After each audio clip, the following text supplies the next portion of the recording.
Hello, my name is Aaron. I'm currently a freshman enrolled in Writing 101, and this video is to all incoming freshmen who are going to be taking Writing 101. So if you're seeing this, first of all, congrats. Welcome to Michigan State University. Go Green.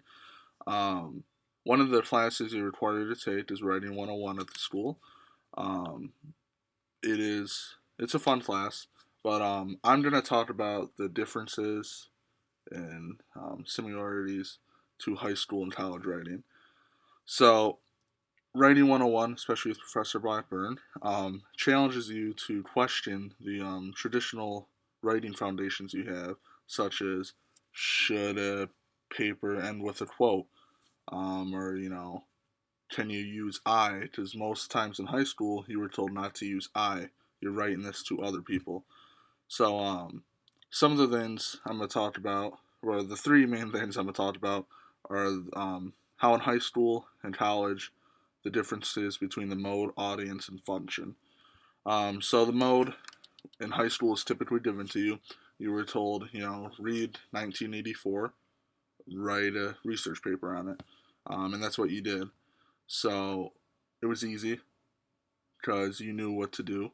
Audience is typically your teacher, unless otherwise different. The function was most likely either going to be a persuasive essay or research along that lines. But in college writing, it's not as simple and laid out there. You will still be different prompts and what the function should be, but in your paper, you're going to have to establish your own function. You're going to have to establish, most of the time, the mode is different for you unless you're doing the remits project. Um, with that, it's almost kind of hard because your whole life you've been, hey, write a research paper, write an essay, write a blah, blah, blah. And now here you are, and you're like, what do I do?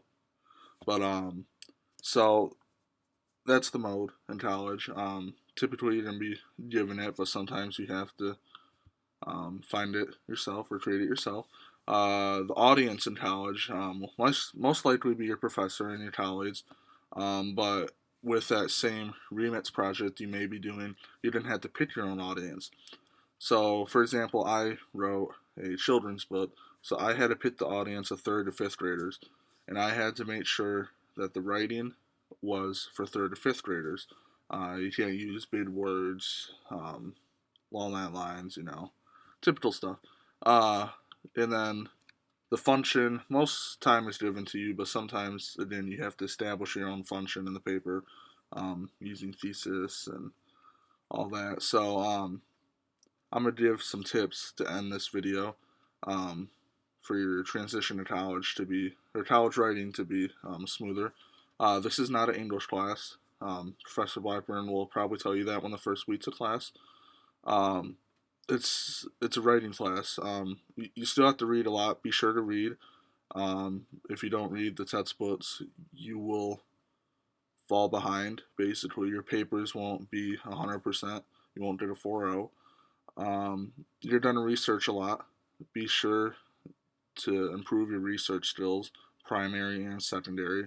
Take use of the library. The library has so many resources.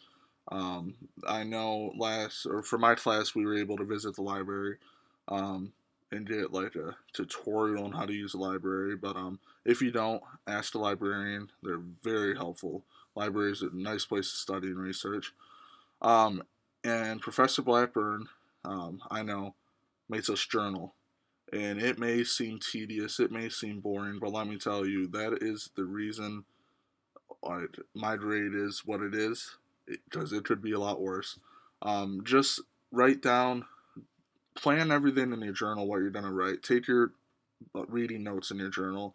Just write everything related to that class in that journal, because you can go back and reference it at any time. So, yeah, have fun. It's Writing 101 is not as hard as it may seem. You get what you put into it. So, have fun, right away, and always go green.